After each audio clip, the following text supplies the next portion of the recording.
My name is Rebecca, and I have 6 children. I had a feeling the day before that something just wasn't right. I remember the day a light switch seemingly going off in Sophie, that she just made a turn and she just never came back to being herself. By the questions that they were asking me, that what I was feeling inside was quite accurate. And although I never spoke the words to Sophie, I was quite sure that we were heading down a long path. You could see Sophie every day was getting worse and worse, and her bones were bulging, and she was getting thinner and thinner, and we had the bone marrow biopsy done. A very scary time, very difficult to explain to a 6-year-old, but she was so strong. We were not 2 hours home to get the phone call to say that she was sick and that her bone marrow was full, that she had acute lymphoblastic leukemia. Overwhelming experience, but I went into proactive, be positive, have the best outlook, and just go through the motions and try to be the strongest person I could be for Sophie. And it was one of those things where, what do you do? And I just felt so strongly we needed to get to a sick kids, whatever one that needed to be.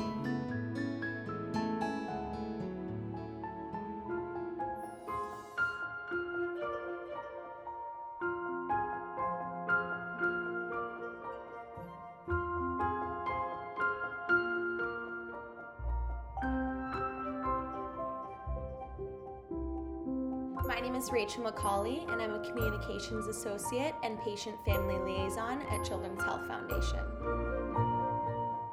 One of the easiest ways to describe what happens at Children's Health Foundation is we bridge the gap between what is supported through government health care and what is actually needed in order to support the best possible care outcomes for our pediatric patients and their families.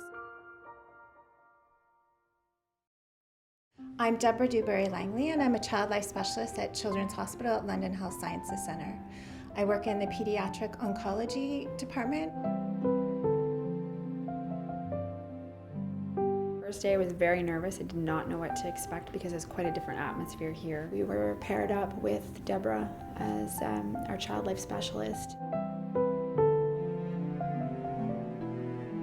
Because I work in oncology, there's usually a lot of tests at the beginning, diagnostic tests like scans and x-rays, blood work. We're the one person that can travel around all the different areas within the hospital with our patients and families. Really great to know that when we come in here each day, Deborah's going to be there at our bedside within seconds. So whether that means during a time of accessing her port or through a treatment that's coming up, but a scary new part that we've not had an experience with, she always seems to be able to put a smile on Sophie's face. I use medical play and teaching, so I can use medical equipment and dolls and show them what will happen to them before they have to go through the procedure themselves. This allows them to understand what's coming so that it's predictable. It also allows them to become familiar with the medical equipment and medical language in the hospital. Smiles that she brings to Sophie and the joy and the calm has been so essential, because there's been times I don't know how Sophie has gotten through the day, and when we're leaving she's able to smile and feel happy and have joy and sing. Sophie loves to sing. Play is really important within a hospital. It's a way for children to learn about the environment, to familiarize themselves within the hospital, and also to have normalizing activities when they're here.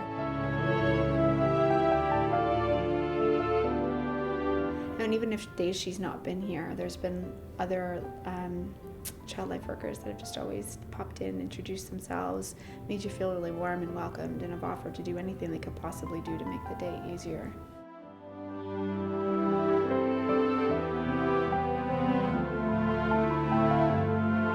Foundation helps provide funds, things that we use for teaching with children, the toys that we use every day, craft materials, and also physical spaces within the hospital, playrooms where we can provide play activities and teaching activities for children.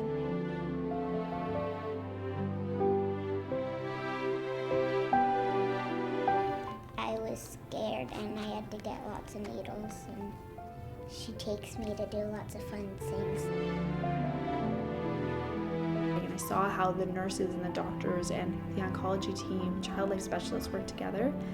I felt so at ease with what was to come and that my decision was the right decision.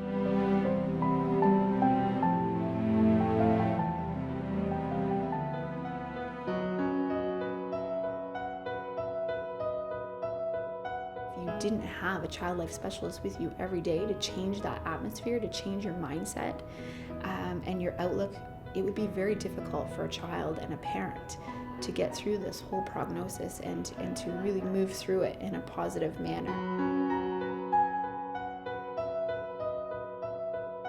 There's so many reasons I love my job, and it's the small things every day, the play and the fun that we have with the kids, seeing a kid do really well with a procedure that I've helped prepare them for.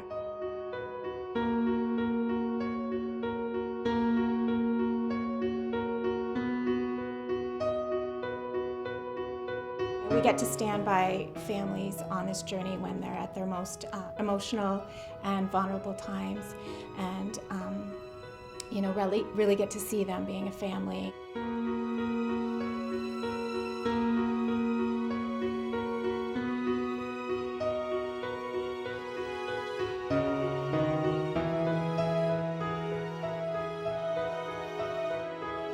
It's just so scary. It is unbelievably scary, but she smiles, and her smile is so huge, and her eyes she just lights up a room. She makes people laugh. No matter how much pain she's in, she just has this ability to do that and inspire everybody else. Yeah, it's amazing.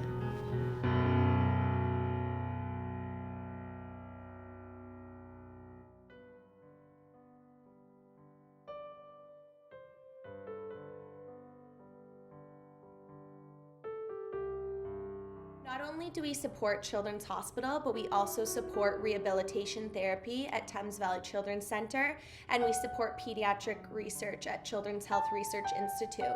I would just really like to thank the donors who support Children's Health Foundation and who really understand our vision and Children's Hospital vision of patient and family-centered care, because healthcare cannot cover everything that these kids need, and without donor support, these kids would be without child life, or they would be without some of the aspects of their care that really make the difference between a terrible day at the hospital and a great day. So thank you so much for all of your support.